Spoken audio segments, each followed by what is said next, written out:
Señor, te damos gracias. Gracias te damos, Padre, por este día, Señor. Apresurar los pasos de esas personas que aún están por llegar, Señor. Y te damos gracias por los que están aquí, Señor. En tus manos nos ponemos, Señor. Gracias te damos. En el nombre de Jesús. Amén. Amén. Amén.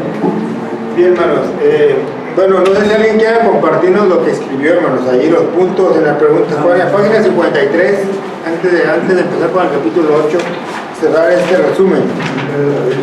Habíamos dicho que alguien quisiera compartirnos. Para que vaya calentando motores, ¿verdad? Pregunta 1 decía discerte, que era, habíamos dicho medite, analice. Dice, medite, analice sobre el sacerdocio de Melquisedec, tomando en cuenta la escena histórica de Génesis 14, del 17 al 24. Ve la palabra profética del Salmo 110 y la interpretación de ambas en Hebreos capítulo 7. Entonces, así pensando lo que dice aquí el autor de este libro, dice, medir sobre el sacerdocio de Melquisedec. Quisiera yo entender, no sé, ustedes digan si estoy equivocado, pero primero hay cuenta, borre todo de su mente todo lo que hemos estudiado de Hebreos, ¿verdad? De Hebreos 7. Y luego digo, ok, de acuerdo al capítulo de Génesis 14, ¿verdad? Que es cuando le llevan los 10 al sacerdote, a Melquisedec. Entonces, habla acerca de ese sacerdocio de Melquisedec. ¿Qué podemos decir de ese sacerdocio de Melquisedec? En base a Génesis 14, que ya lo habíamos leído, ¿verdad? ¿Se acuerdan que lo habíamos leído? Que venía de la guerra, ¿verdad? Cuando venía de la guerra, Abraham va contra él y le llevan los diezmos, ¿verdad? Pero Abraham no las quiere aceptar. No le da todo, O sea, el rey. se las da a Abraham, pero Abraham no las quiere aceptar porque Él dice, yo le traje lo que quería, ¿verdad? Mi sobrino. a pesar de que todavía no tenía lo del diezmo, Pesar, ¿verdad? todavía no tenía, todavía Abraham No estaba tenía instituido. lo del diezmo. Bueno, entonces ya estaba instituido como desde antes, ¿verdad? Sí. Entonces, ¿qué podemos poner ahí, hermano? A ver, ¿no? A Omar, ¿tú sabes? ¿Mande? No. ¿Qué vamos a poner ahí? Pues de que Abraham no tomó nada. Ok, bueno, en base al sacerdocio. Entonces, me acuerdo que decía ahí, primero, no sé, Omar, ¿tú tienes algo, Omar? El niño listo de la clase. ¿De cuál pregunta? Mira, pero el inciso A, pregunta 1, página 53. Dice esto sobre el sacerdocio de Melquisedec, tomando en cuenta A, la escena histórica de Génesis. Ah, ok. Yo me acuerdo que habíamos sacado 2 conclusiones muy buenas, o 3, ¿verdad? Por ahí. Yo no las anoté, lamento, pero creo que me acuerdo. Entonces, si mal no recuerdo, hermano, una era que ahí claramente dice que hacía las 2 funciones, ¿verdad? El sacerdote. Rey de Salem, sacerdote, Dios Altísimo. Entonces, pensaría yo que una buena empezar diciendo, pues Sí, es esa pregunta, ¿verdad? Sí. De Melquisedec, rey de Salem. Entonces el sacerdocio, Sacerdote de Dios Altísimo. exacto, ¿verdad? Que sería. Entonces ahí yo pondría, había un maestro que me decía, a ver, responda si el sacerdocio, Melquisedec, pero no, respondiendo con la pregunta, pero por ejemplo ahí primeramente es que Melquisedec tenía las 2 funciones, usted le puede poner Melquisedec poseía o era decir, ejercía las 2 funciones, rey y sacerdote, ¿verdad? Diferente a los levitas, ¿verdad? ¿Sí, verdad? Entonces el primer gran punto. ¿Sí, verdad? ¿Les parece? Fue instituido por Dios como rey sacerdote. Fue instituido por Dios como rey y sacerdote. Es el primer punto importante, ¿verdad? Que vemos ahí de lo que tenemos ya un tiempo estudiando, ¿verdad? Todo el capítulo 7. También su reinado fue instituido por Dios. Sí, fue un rey instituido por Dios muy bien, ¿verdad? Porque no fue como el otro que era heredado, ¿verdad? Que era heredado, que no, ahora me toca a mí, ahora me toca a mí. Dios lo estableció, Dios lo... Entonces ahí póngale ahí, hermano, póngale, porque ya lo va a ver mañana. Sería bueno preguntar, a se me está ocurriendo, ¿verdad? Sí. ¿Hubo algún otro rey antes de Melquisedec en la Biblia? Pues parece que creo que no. Antes de los Génesis primeros, no. Juliano. Bueno, no. No, primero, que fue el El primer primer mencionado. ¿Quién fue rey? El primer rey sacerdote mencionado como rey sacerdote. El primer rey, también le puede poner ahí, el primer rey, sacerdote. Entonces ya le pusimos ahí que ejercía las dos funciones, que fue, tenía un nombramiento, Dios lo estableció, Dios lo instituyó, es el primer rey de la historia bíblica. Por ahí también habíamos puesto de que Abraham reconocía su grandeza, porque varios aquí está, ¿verdad? No me brinco a nadie. Entonces ahí le puede poner ahí Abraham reconocía pues la grandeza, la superioridad de este sacerdote. Pero quiero que le ponga, me voy a pasar a ver si hay escribieron eso, está muy bien, ¿no? Aquí todos tienen, ¿verdad? ¿Qué más, Yolanda, me puede mostrarle esa? Yo no puse nada de Abraham. Bueno, lo puede nomás, si le agrega y te quiere agregar, Abraham reconoce la superioridad de Pues también se tenía el puesto de sacerdote antes de que incluso se estableciera la ley. Por ejemplo, está bien ese punto, va un sacerdote antes de la institución de la ley de los levitas, ¿verdad? Muy bien también, ¿no? Pueden agregar eso. Para que ya estén listos para dar esa clase, hermanos. ¿Verdad? Ok. Después del punto número B. Sí, ¿verdad? Entonces el punto A está bien, ¿verdad? Sí, lo vamos por cerrado, ¿verdad? Ok, el punto B dice la palabra profética del Salmo 110:4.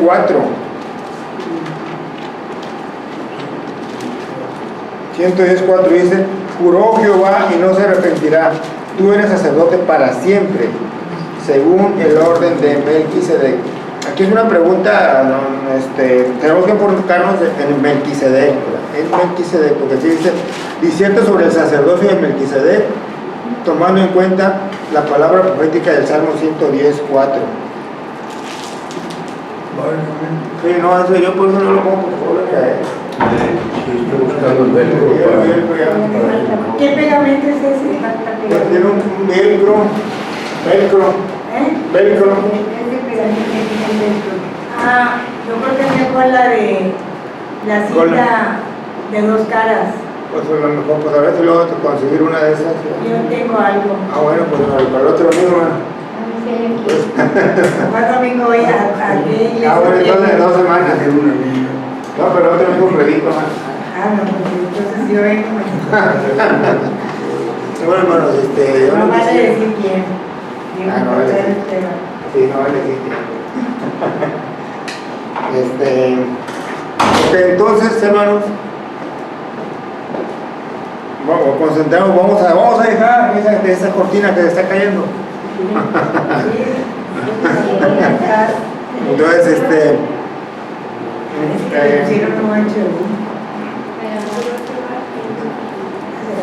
pues aquí vamos a ir, seguramente. Habla de que el sacerdocio de Jesús iba a ser similar al de Melquisedec, impuesto por Dios y sin que fuera por herencia. Sí, Dios, Que iba a ejercer el tipo de sacerdocio que Melquisedec, pero el de él sería eterno. Sí, aquí no sé si la pregunta pudiera ser, ¿verdad? No sé que estuviera mal, ¿verdad? Porque dice aquí, como dice sobre el sacerdocio de Melquisedec, o sea, estamos hablando nos estamos enfocando en Melquisedec, según aquí dice teóricamente la pregunta, ¿verdad? Y luego dice, hablando del Salmo 110, pero como estamos enfocando en Melquisedec, pues entonces, pero a lo mejor tiene algo más, ¿no? O sea, el reinado de Melquisedec, ¿cómo dijiste, Omar? Que es como estaba aquí, que profetizaba que el sacerdocio de Jesús iba a ser similar al de Melquisedec. Dani, ¿tienen un punto allá atrás? Ahí estábamos, ¿no? Ahí está en el... Ok, ahora repito, por tercera vez. Que ahí profetizaba que el sacerdocio de Jesús iba a ser similar al de Melquisedec, o sea, iba a ser el último sacerdocio que llevó Melquisedec. Muy bien, entonces pudiendo pensar en Melquisedec, pues podemos poner eso, ¿verdad? Melquisedec, un reinado semejante al de Jesús, o a lo mejor muy parecida a la respuesta de la anterior, ¿verdad? Porque fue establecido por Dios. Y que iba a ser para siempre. Sí, no se lo puso. Pero para siempre mientras viviera. Pues sí, porque para siempre es el de Jesús, ¿verdad? El de Melquisedec no para siempre. Esa es la diferencia entre el de Melquisedec y el de Jesús, que el de Jesús iba a ser eterno. Bueno, puede ser, puede ser. Para siempre, y el otro no. Hasta Ok. que muriera. Muy bien, entonces puede ser, de acuerdo al Salmo 110, pues que el de Jesús iba a ser para siempre, el de Melquisedec pues era terrenal, ¿verdad? Igual que no estaba, era impuesto por Dios, digo, tanto Dios instituyó a Melquisedec, Dios instituyó a su hijo, aquí en ese salmo, ¿verdad? Entonces instituido por Dios. Y nuevamente va redundando, va repitiendo, por ¿cómo se llama? Enfatizando, ajeno al sacerdocio levítico, ¿verdad? O diferente, sí, ajeno. Entonces, ¿en qué quedó la de él? Jesús es para siempre. Jesús es para el sacerdote para siempre. Siempre. Yo sí le puse. Melquisedec. Sí, más alto que En la B, Sí, en la B. Instituido por Dios, igual que Melquisedec y no Jesús. sé si el otro perdón. Ajá. Instituido por Dios. Sacerdote instituido por Dios. Instituido, ajá. Sí, 40 aquí. Salud. Salud.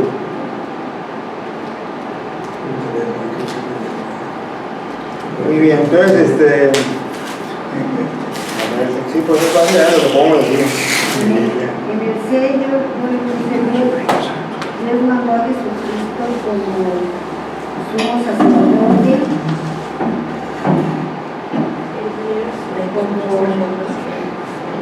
como nuestro guía y salvación. Para nuestra salvación. No sé si está correcto. Ok, muy bien. En la sello puse, juró Jehová, no te arrepentirá, y tú eres sacerdote para siempre. ¿Sí? Ok, sí, está bien, hermano. Muy bien. ¿Me parece el que está hablando del lodo del C? Del C. ¿En el B o en el C? ¿Cuál es tu respuesta del B? ¿Es del B, hermana? No es de la C. Ah, de la C, ok. Pues aquí nada más hay que hacer dice la palabra, la interpretación de ambas, de lo que las dos que hemos estado viendo, pero ahora sí, bajo la luz del Hebreo 7, ¿verdad? Sí. No es fácil a ver. Lo que pasa, a mí en lo personal se me hace un poco repetitiva la pregunta, pero puede ser que esté equivocado, hermano. Porque veo muy parecida esa pregunta con la que vamos a poner en la C y en la pregunta 2. Sí, la D y la C. Sí, va muy similar. Y luego todavía me gustaría que contestáramos primero la pregunta 2. Vamos a dejar esa C cuando ya esté restablecida la cortina. La cortina y la 2. Pero vamos a poner, por ejemplo, la 2 dice, señala los puntos de superioridad del sacerdocio de Melquisedec sobre el de Aarón, por medio de un análisis completo del capítulo 7. Entonces puede ser que ahí, tanto lo que escribamos aquí va a haber mucha repetición en el inciso C, ¿verdad? Entonces, como está más clara la pregunta del 2, vamos a poner, ¿qué podemos ver nosotros de superioridad sobre el reinado de Melquisedec y sobre el de Aarón? ¿Cuáles eran las deficiencias que tenía el reinado de Aarón? La sombra. ¿Qué le faltaba al sacerdocio de Aarón y los levitas? Por ejemplo, un punto A, tenía que hacer primera una ofrenda por sus pecados, ¿verdad? Tenía que hacer ofrenda, pero la llegada de Jesucristo ya no podía hacer. Sí. Arrepentirse y luego ofrendar, ¿no? ¿Dónde? Arrepentirse primero y luego hacer Eso era lo de Abraham. lo de Aarón. Ah, sí, perdón, tenía que primero arrepentirse, hacer un sacrificio para ellos y luego ahora sí, ¿verdad? Entonces podemos poner ahí, puede poner esto, va a tener que hacer un sacrificio para ellos, para un arrepentimiento para ellos. Ajá. Y luego un sacrificio Y luego sacrificio. de animales. Sacrificio de animal para limpiar a tus pecados.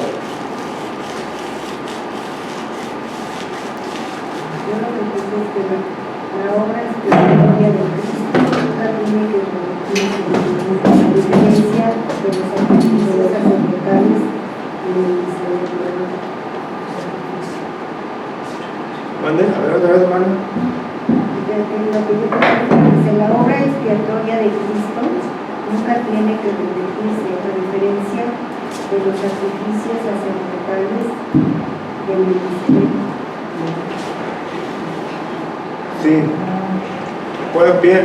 Aquí en lo personal yo como que difiero un poco por la pregunta, porque se debería decir el sacerdocio de Jesús, ¿verdad? Como estamos comparando a Melquisedec con lo de Aarón, ahí tenemos que tener problemas porque Melquisedec no no sé, hermano Esteban. Como saben, esa pregunta número 1, bueno, las dos, a mí me suena un poco, porque sería más fácil que la pregunta fuera sobre el sacerdocio de Jesús con el de Aarón, ¿verdad? Pero tú como menciona mucho Melquisedec, entonces me confundo un poco, porque nosotros decimos, no, pues desde Jesús vino a dar su vida en un solo sacrificio, no para siempre, pero aquí estamos comparando a Melquisedec, ¿verdad? Entonces difiero. Entonces no sé si le podemos ver de Melquisedec. Sí, es importante esa pregunta. Lo que está haciendo, o sea, no perdamos de vista lo que está tratando de hacer el escritor de Hebreos, ¿verdad? Que yo coincido con el pastor Paco, que fue Pablo, y le pidió más cosas. En fin, lo que está tratando de hacer ¿a quién va dirigida la carta? A los Hebreos. ¿no? ¿Qué conocimiento tenían ellos acerca, qué sacerdocio estaban ellos llevando a cabo en este momento de la escritura de Hebreos?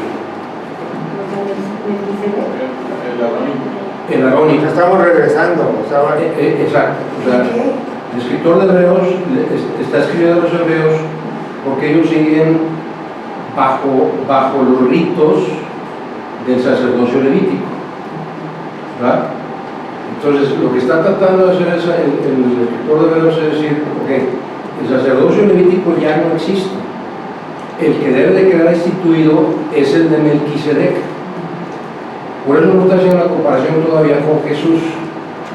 Está haciendo la comparación, a ver, hebreos, entiéndanme. Melquisedec era superior a los levíticos. Por eso la pregunta es, ¿en qué era superior el sacerdocio de Melquisedec comparado con el sacerdocio levítico?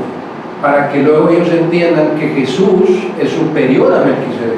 No solo tiene el sacerdocio de Melquisedec, sino que es superior a Melquisedec. Entonces, está planteando figurativamente, vamos a ver 3 escalones. Está el sacerdocio levítico como el fundamento del pueblo judío. Superior a este sacerdocio levítico, ¿cuál está? Melquisedec. Subimos un escalón. Superior a este sacerdocio Melquisedec, ¿cuál está? Jesús.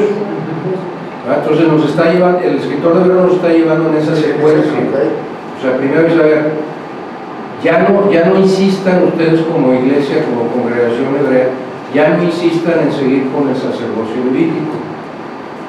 Piensen en el sacerdocio superior al levítico, que es el de Melquisedec. Entonces, ¿en qué fue superior el sacerdocio? ¿En qué fue superior el sacerdocio Melquisedec sobre el levítico?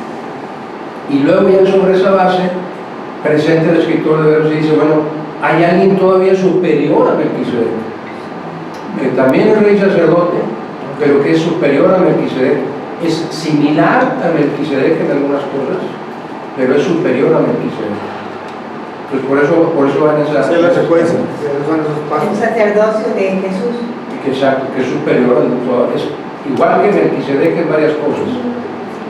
Rey sacerdote, es eterno, etcétera, no tiene jerarquía, no tiene fin, etcétera, pero es superior todavía a Melquisedec.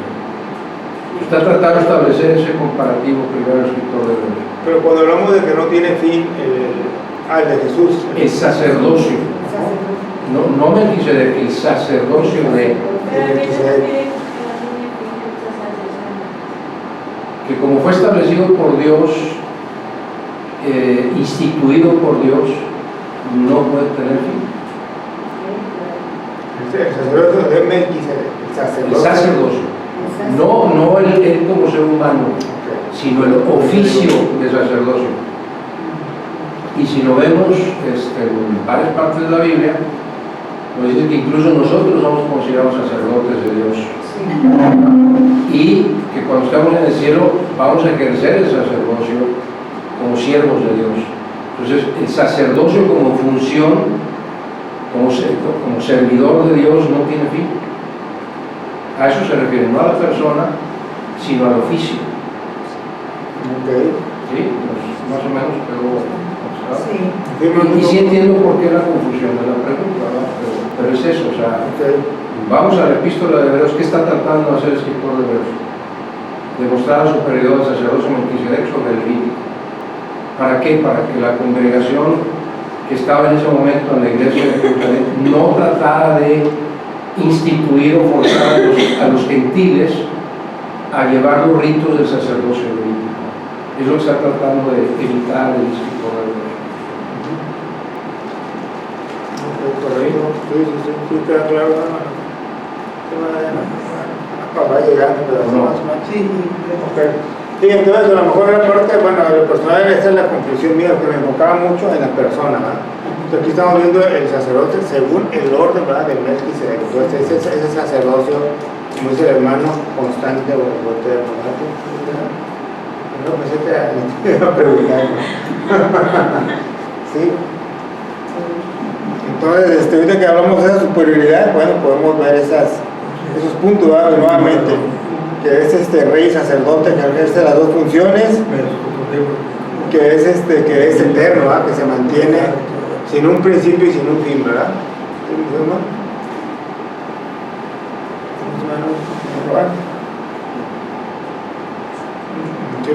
Ya el punto ahí, ¿verdad? Ok. Ahora, a lo mejor estoy tratando de entender el comentario que nos estás haciendo, porque es importante verlo en todo el contexto.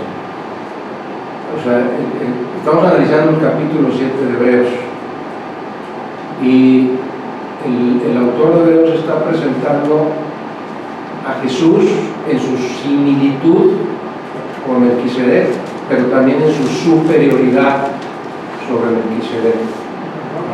Entonces, a lo mejor, para evitar esta confusión que tú bien nos haces notar, deberíamos hacer comparativo entre el sacerdocio arónico y Jesús como sacerdote, para que nos quede más claro, en lugar de pensar en Melquisedec como un ser humano, sino otra vez en el oficio. La pregunta a lo mejor sí está mal. Yo nada más... Puede ser de la traducción, ¿verdad? A lo mejor sí, la traducción del libro, del estudio. Del inglés del inglés al español. Pero sí, o sea, sería más valioso, creo, para nosotros el aprendizaje. ¿Qué diferencia hay entre el sacerdocio arónico y Jesús como sacerdote? Es decir, otra vez, muy específico, el oficio en sí de las dos partes, ¿no? Y creo que mis hermanos ya estaban comentando ahí, pues que Aarón tenía que ofrecer sacrificios por sí mismo y arrepentirse, etc. Todas esas diferencias. Ahora dime, ¿cuál era la de Jesús? Jesús no tenía que hacer un sacrificio para él mismo. El sacrificio de Jesús fue su propia vida, no como la de ellos. No como un sustituto que era el animal. Fue un único sacrificio, y pueden poner todo, porque de hecho fue lo que estuvimos viendo en ese capítulo 7, revisar la elección. ¿Y Melquisedec sí hizo sacrificios con animales? Sí. Pues no tenemos literalmente la información en la Biblia, pero sí, no hay referencia bíblica. No hay referencia, porque todo lo que tenemos de Melquisedec en la Biblia es eso. Jesús solamente. Y los sacrificios instituidos por Dios fueron hasta el orden levítico. Entonces, ahora, si nos regresamos a la historia de Adán y Eva, ¿qué hicieron Caín y Abel cuando hicieron ofrendas a Dios? Bueno, más bien, ¿qué hizo Dios para cubrir la desnudez de Adán y de Eva? El pecado, que es un pecado de Adán y Eva. ¿Qué hizo Dios? Pues pidió esas ofrendas. Sacrificó un animal. ¿Ah? ¿Sí o no? No, sacrificó un animal. ¿Qué animal? Hacerle la ropa a Adán. No, eran hojas. Adán y Eva se cubrieron cuando vimos su desnudez, ¿qué hicieron ellos? Con hojas, primero con hojas. Con hojas. Sí. Cuando Dios los expulsa del Edén para cubrir su pecado, el pecado de Adán y Eva, ¿qué hizo Dios? Primero pieles. ¿De quién? De un animal. ¿Qué tuvo que hacer Dios? Sacrificar un animal. Desde ahí se ve instituido el sacrificio de animales para cubrir el pecado. ¿Sí estamos bien? ¿Qué hizo Caín y Abel cuando ofrecieron a Dios su holocausto? Presentaron una ofrenda. La de Caín era La de Caín te trajo lo mejor que agarró así. exacto, y Abel Lo mejor, presentó lo mejor a Dios. y sacrificó un animal. Un animal, sí, un animal. Entonces, el sacrificio de animales como ofrenda a Dios para buscar el perdón, para cubrir o resarcir un pecado, ya estaba instituido el sacrificio de animal.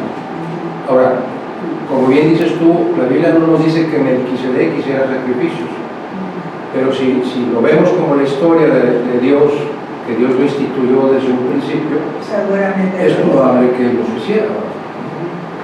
Aunque no hay evidencia bíblica, lo estamos nosotros intuyendo, ¿no?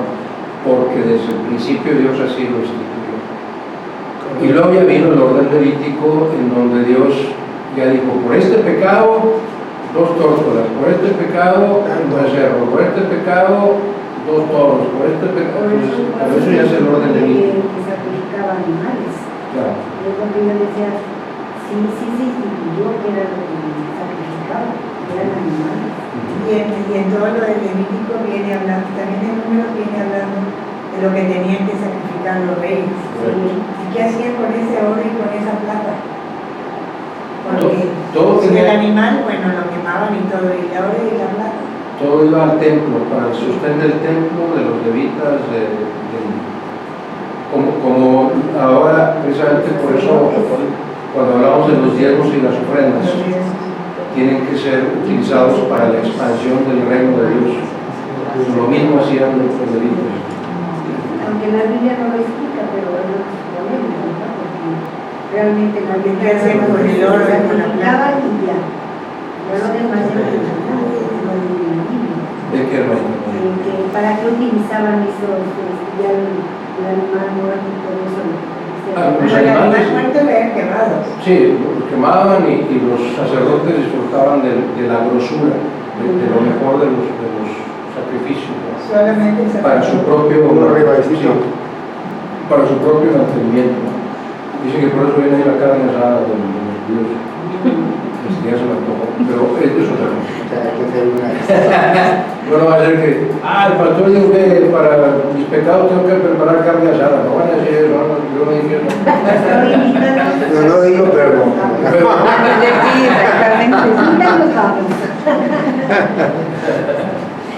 Ok, hermano, entonces sí queda mucho más claro, ¿verdad, hermano?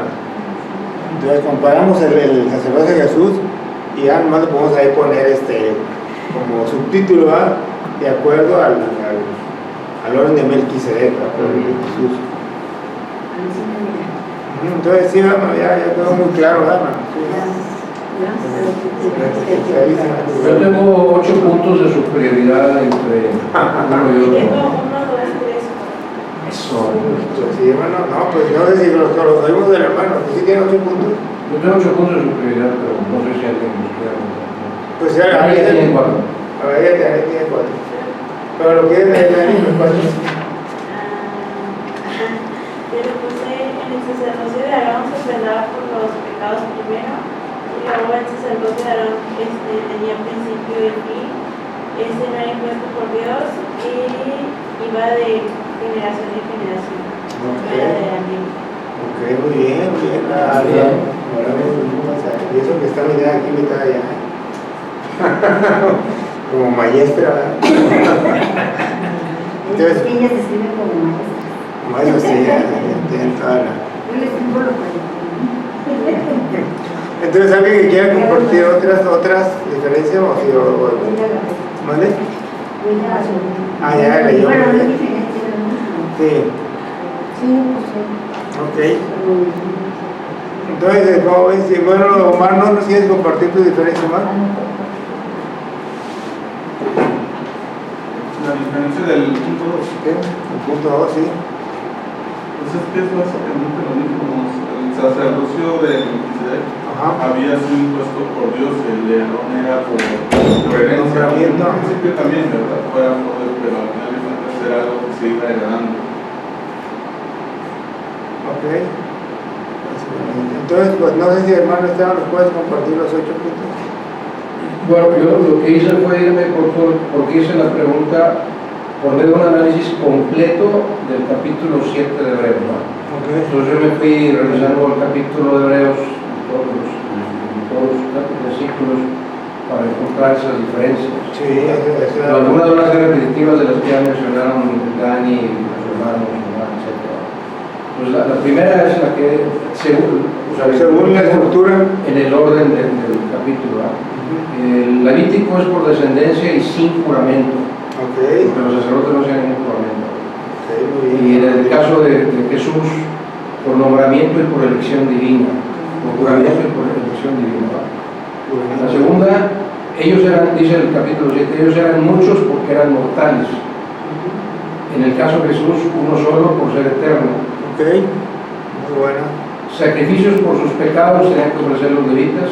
Jesús no tenía pecado alguno. Eso está muy bien, está muy bien. Otra, eran sacerdotes humanos y Jesús era sacerdote y rey. No nada más sacerdote para siempre. Ellos eran imperfectos, Jesús es perfecto en todo. Insisto, esto está en la capítulo 7. Capítulo 7. Voy a hacer la comparación. No son ideas mías, no. Los levitas estaban sujetos a la ley y Jesús, según el capítulo 7, es fiador de un mejor pacto. Eso es el capítulo 7. O sea, ya no sobre la ley, sino el pacto de la gracia. Luego, la de los levitas, imposibilidad de salvar a otros. Muy bien. La de Jesús, el sacrificio de Jesús, salvación perpetua. Y la última, sacrificio, los levitas, sacrificios repetitivos y constantes. Y como decías tú, Jesús puso los sacrificios por suficientes. Muy bien, muy bien, muy bien. Pues sí, es una buena tarea, ¿verdad? Que agarramos así y de acuerdo. De acuerdo. Ahora le puedo decir al hermano, ¿cuánto hermano? Y pasa la respuesta.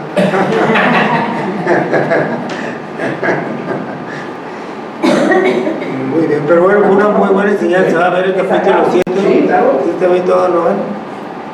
Este es nuestro acordeón. Sí, claro. ¿Cuándo es el examen? Muy bien. Entonces, bueno, hermano, después enseñamos la vuelta a la hoja. A leer. O sea, voy a copiar esto, pero lo voy a leer para verlo yo misma. Ok, me parece bien. Y sí, todos están en el Todo está en la Biblia. capítulo 7. Muy bien. Entonces, bien, entonces, si les parece, ahora vamos a dar la vuelta y vamos a enfocarnos en el capítulo 8 ahora, ¿verdad? Interesante el 7, ¿verdad? Entonces, aquí en el 8, empieza diciendo ahí en el primer párrafo, los versículos, perdón, los renglones del 4 al 6, dice, ahí en Hebreos 8, el tema va a ser el nuevo pacto, ¿no? Si usted me sigue ahí. Sí, o si alguien lo quiere leer, ¿verdad? Porque no sé si... ¿Alguien que me puede leer ese primer párrafo, por favor? ¿Se podría considerar? No, yo leo. Sí. Ajá. Se podría considerar la sección de Hebreos 8, capítulo 8, 1, 10, 18, del 10 al 18, como una porción homogénea, ya que en toda ella se presenta el ministerio del Señor en el tabernáculo permanente. Pero a los efectos del estudio detenido sería demasiado largo y percibimos fácilmente que en Hebreos capítulo 8, del 1 al 13, el tema se relaciona especialmente con el nuevo pacto. Entonces ahí lo que vamos a estar leyendo nosotros podríamos ver viendo ese enfoque. Vamos a estar hablando del nuevo pacto, ¿verdad? El nuevo pacto. Hebreos 8, del 1 al 13. Y luego Porque en continúa. Hebreos 9, del 1 al 28, por el ministerio del sumo sacerdote. Ok, entonces el 9 el sumo sacerdote, ¿verdad? Entonces nomás aquí tenemos ese enfoque. En el 8 vamos a hablar del nuevo pacto, vamos a estar analizando en el nuevo, el sumo sacerdote. Y en Hebreos 10, del 1 al 18, con el sacrificio que presentó, y será mejor estudiar el gran tema general por partes. Entonces vamos a tener ese enfoque. Vamos a estar hablando del nuevo pacto, del sacerdocio y del sacrificio, ¿verdad? Eso es lo que vamos a estar viendo en las próximas semanas. Ajá. Ok, muy bien. Muy bien. Y luego, bueno, continúe, hermana, con el siguiente párrafo. El escritor empieza recalcando el punto capital de lo enseñado en el gran capítulo 7. Tenemos tal sumo sacerdote cuyo ministerio corresponde a la gran realidad detrás de las sombras del régimen levítico. Entonces hay una pausa, hermana. Ahí. Entonces nuevamente vemos que esa palabra habla ahí de sombras del régimen levítico, ¿verdad? Entonces, ¿por qué eran sombras? Porque más de criticar, ¿no? Pues se morían los tenían que hacer un sacrificio primero, porque ellos también tenían sus pecados, lo que estuvimos ahí mencionando, ¿verdad?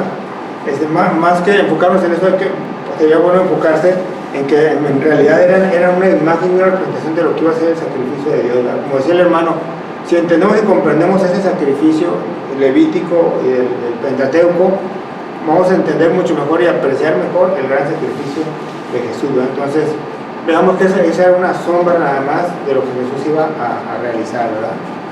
Luego, por el íntimo lazo que existía entre el tabernáculo y el pacto del Sinaí, se pasa a la consideración de este, citándose Jeremías capítulo 31, para probar el carácter transitorio e imperfecto del pacto legal. Ok, entonces ahí nada más una pequeña para también otra pausa, ¿no? Sí. Entonces ahí alguien, el pacto del Sinaí, ¿qué entendemos por el pacto del Sinaí, hermanos? ¿Quién me puede decir cuál fue el pacto del Sinaí? Recuerdan poquito, ¿no? Pero ahora estamos aquí, hermano, para estudiar. Para estudiar y aprender. Para estudiar y aprender, ¿verdad? Pero bueno, entonces alguien más antes de... No, ahora lo contesto tú. Entonces, no igual. Sí, a ver, alguien hermano de aquí, todos sienten la libertad, hermanos, de decir, y que sienten la libertad de decir, oye, me equivoqué, pero no pasa nada, hermano, no pasa nada. Nadie va a acusar a nadie. Nadie va a acusar a nadie. Pacto del Sinaí. Entonces se acuerdan también igual, hermano Esteban me corrija, pero el pacto del Sinaí fue cuando, pues, Dios y el pueblo empiezan a decir, ok, tú prometes fidelidad conmigo, le decía Dios a su pueblo, ¿verdad? Y yo voy a ser siempre fiel con ustedes, pero denme su corazón, ¿verdad? Denme su alabanza, que yo sea su Dios y ustedes mi pueblo. Ese era el pacto, ¿verdad? Sí, como ven, el pueblo mantuvo ese pacto durante años, decenas, lustros, sí lo mantuvo, mal, ese pacto de decir, vamos a ser un pueblo fiel ante un Dios, no vamos a quejar de nada.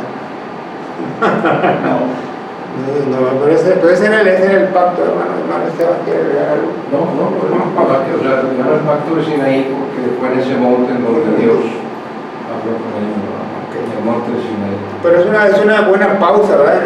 Cuando nosotros estamos estudiando la Biblia como la leemos, es como decir una pausa. Mira, aquí hubo un pacto importante, porque después precisamente lo vamos a ver, pues que empiezan a fallar el pueblo ese pacto, ¿verdad? Y a veces decimos, no nos apresuremos tanto en acusarlo, ¿verdad? Porque hermano Dani y todo lo demás, ¿cómo somos? Hubiéramos estado ahí, ¿verdad? En el pueblo para que aprendieran a ser fieles, ¿verdad? pero probablemente nosotros también lo veremos y caemos, ¿verdad? Entonces, habla de la fragilidad del hombre, ¿verdad? Seguimos siendo sombra, aunque estemos aquí inclusive al frente y seguimos siendo sombra, como decía el hermano, ¿cuándo vamos a tener el sacerdocio completo? ¿No? ¿Vamos a tener un sacerdocio? Si vamos a llegar a tener un sacerdocio perfecto, pues estamos allá, ¿verdad? Entonces, mientras estamos aquí tenemos que estar lo más sagrado de Dios de la mano por esa imperfección que va a estar detrás de nosotros, ¿verdad?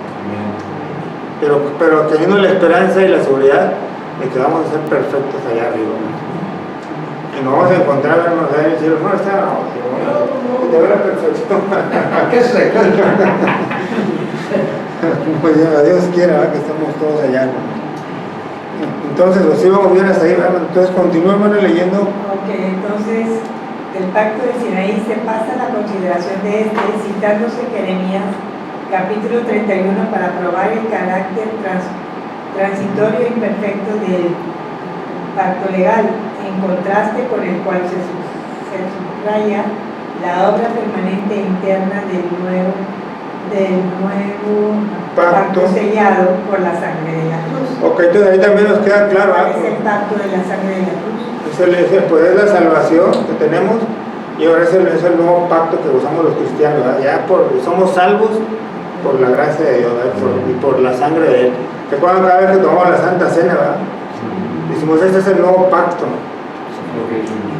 Y estamos tomando el pan y la sangre porque la sangre es esa sangre que nos limpió, ¿verdad? Esa es la sangre del nuevo pacto. ¿Sí, verdad? Yo también sí te recordás el versículo que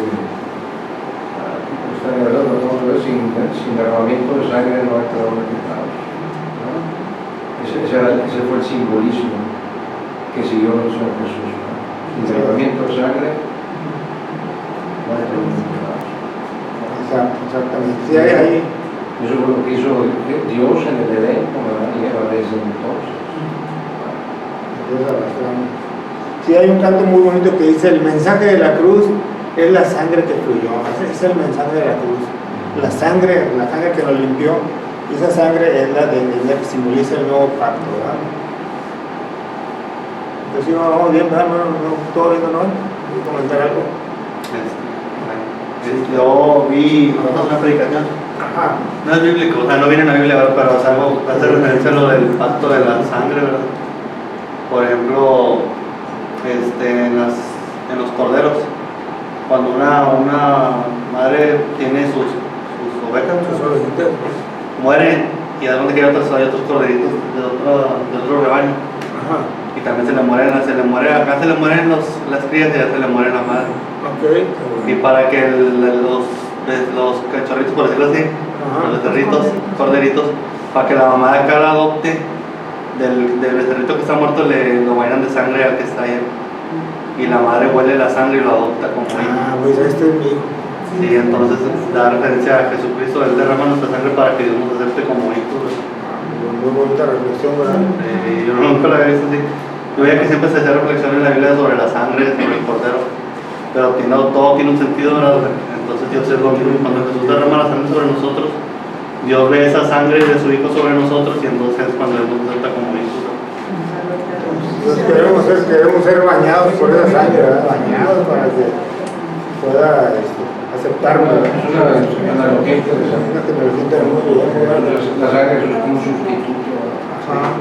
La madre lo huele y piensa que es su hijo y le da lo amamanta. Si no le echan sangre de su hijo muerto al becerrito, no lo amamanta y se muere.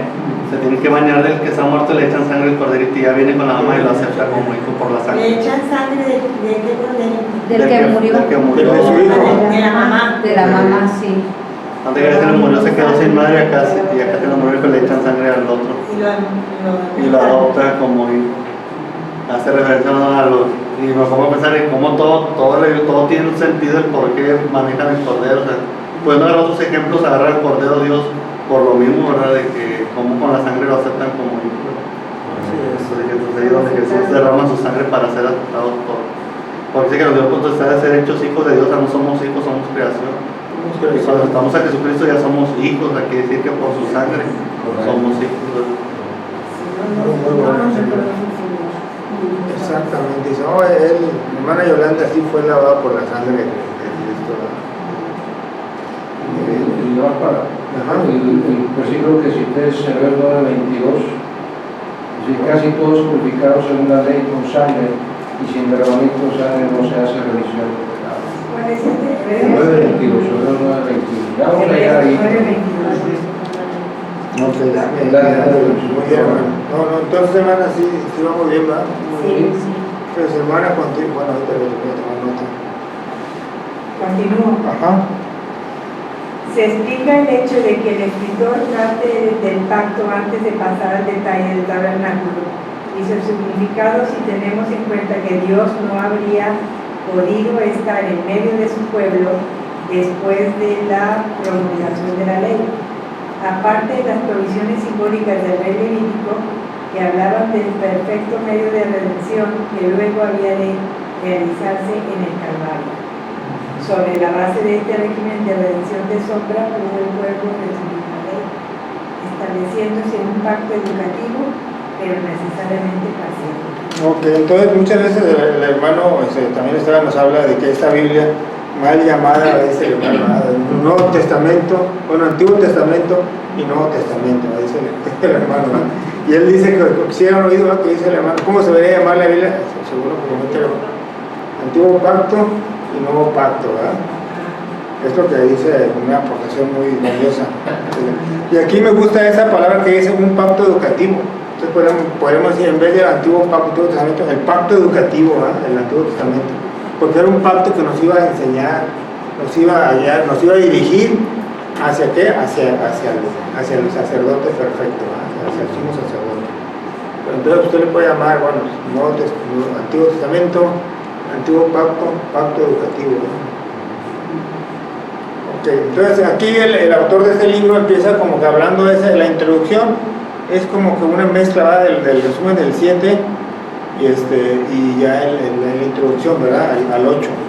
Y ahí vamos a ver que vamos a hablar acerca del tabernáculo también, o lo va a citar, ¿verdad? El autor de los Hebreos va a citar esa parte del tabernáculo. Entonces, infelizmente, pues el tiempo se está terminando. Entonces no se puede leer un párrafo primero. Tú llevas la clase. Ok, gracias. Entonces vamos a leer nuevamente otra persona que nos quiera leer este primer párrafo. Es más, vamos a leer versículos 1 y 2, porque esta primera parte hablamos de los versículos 1 y 2 de Hebreos. Sí, Hebreos 8, 1 y 2. Yo la verdad voy muy bien, nomás mi papá se dice, muy despacito. Entonces dice alguien que quiere leer el 8, 1 y 2. Ahora bien, el punto principal de lo que venimos diciendo es que tenemos tal sumo sacerdote, el cual se sentó a la diestra del trono de la majestad de los cielos, ministra del santuario y de aquel verdadero tabernáculo que levantó el Señor y no el hombre.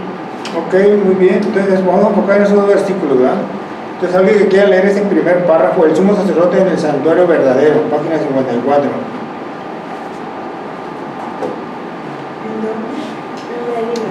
El libro. En el libro. Ajá. No. ¿Verdad? Sí. En el sumo sacerdote y el santuario verdadero. Ajá. Hebreos 8, del 1 al 6. El punto capital del argumento que el escritor acaba de presentar se vuelve a subrayar en los versículos de Hebreos 8, del 1 al 2. La categoría y el nombramiento del sumo sacerdote, según el orden de Melquisedec, quedan señalados en el capítulo 7 y hemos podido contemplar el retorno a la obra mediadora eterna del Hijo, de la cual las funciones de Melquisedec eran un reflejo, pero sentada ya sobre la base del cual las funciones del sacrificio, que se precisaba a causa de los pecados del hombre caído. Obviamente, tal retorno entrañaba la desaparición del régimen levítico que había terminado su función de presentar una redención en sombra mientras durase el periodo educativo de la ley. El punto capital, pues, es el hecho de que verdaderamente tenemos tal sumo sacerdote en la persona de Jesús glorificado, quien actúa permanentemente desde el gran centro de todas las cosas, la diestra del trono de la majestad en las alturas, o sea, el lugar desde donde se ejecutan todos los designios del Altísimo. Volveremos a la consideración de esta gloriosa esfera más abajo. Ok, hermanos, entonces ¿dónde está ahorita Jesús? ¿Dónde está? Sentado a la diestra, ¿verdad? Y me gustó esa frase, ¿verdad? Que decía ahí, en el trono de majestad a las alturas, donde se ejecutan todos los designios del Altísimo. Y yo estaba pensando en algunas referencias, en algunos símbolos o representaciones, ¿verdad? Por ejemplo, hay en el mundo de las finanzas está la mesa de dinero. Entonces hay algunos bancos o casas de bolsa importantes en el mundo, hasta Banorte aquí, tienen su mesa de dinero, y en esa mesa pues están viendo todas las acciones de todas las acciones del mundo, cuáles suben, cuáles bajan, y ahí están invirtiendo, controlando que todo esté perfectamente, tomando las mejores decisiones, pero viendo el comportamiento de miles de acciones en el mundo. Hay otro, por ejemplo, también otra referencia o ejemplo que ponía, pues la gente que sale toma en la torre de control del aeropuerto, y está viendo que llegan aviones, no sé cuál sea el aeropuerto más grande del mundo, cuando esté en Nueva York. Entonces llegan aviones, salen aviones, o sea, de mucha llegada, yo creo que cada, no sé, varias llegadas al minuto, tiene que saber también el pronóstico, hoy hay niebla, hay lluvia. Entonces están viendo y están al pendiente de todo lo que pasa, por cualquier error puede ser algo difícil, ¿verdad? Inclusive en las empresas, en las plantas, cuando hacen la producción, hay una mesa de control también, ¿verdad? Y están diciendo, a ver, llega este pedido de este cliente, ahí está toda lo necesario, la materia prima, ahí la mano de obra, sale la producción, me falta algo, detengo y mete otra, ¿verdad? Pero tienen que estar actuando de una manera muy rápida, porque un error también trae una pérdida importante, ¿verdad? Oye, no, esta producción no sirvió, ¿verdad? Echarla para atrás. Entonces son métodos de control donde la gente está así muy enfocada y se tiene que tomar decisiones rápido, ¿verdad? Ejecutando. Entonces ahora sí vamos a lo que dice el versículo, pues que Dios está ahí sentado. ¿Y qué estará haciendo, hermanos? Él seguramente está, no sé, a lo mejor está diciendo, la hermana Yolanda anda atrasada en la lectura, la chica, por decir algo, hermano. Oye, no, Luis, fíjate que no está haciendo esto bien, la chica. Está viendo, está teniendo todo el control, ¿verdad? No, hermano, allá está, pero no, él está intercediendo por nosotros. O sea, él está diciendo, la hermana Yolanda, no, ahorita se va a poner al corriente. Ella, yo ya la limpié, ya está lavada, y ella es mi hija. O sea, está intercediendo por nosotros, es importante, ¿verdad?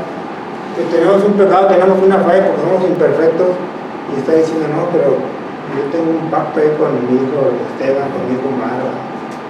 Está ahí a la diestra sentado, y qué importante, ¿no? Qué maravilloso, ¿no? Dios sabe nuestros corazones. Conoce nuestro corazón, ¿verdad? Y conoce que es un corazón que ya le entregamos y pues intercediendo, ¿verdad? Por cada falla que nosotros pudiéramos tener y confiando más que nadie en nosotros, ¿verdad? Diciendo, no, Luis puede hacer muchas grandes cosas, ¿verdad? Si no estamos haciendo algo bueno, nos vamos a la miedita. Puede ser, ¿verdad? Puede ser que es parte, ¿verdad? Del crecimiento. Dios es el que ama castiga, sí. Dios es el que ama castiga también.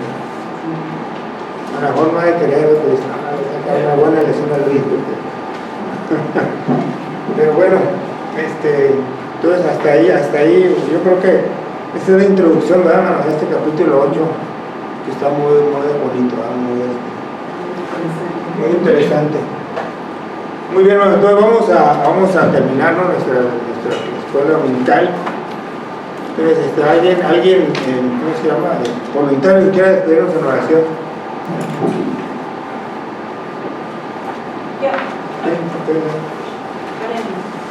Padre nuestro que estás en los cielos, en la tierra y en todo lugar, te agradecemos por el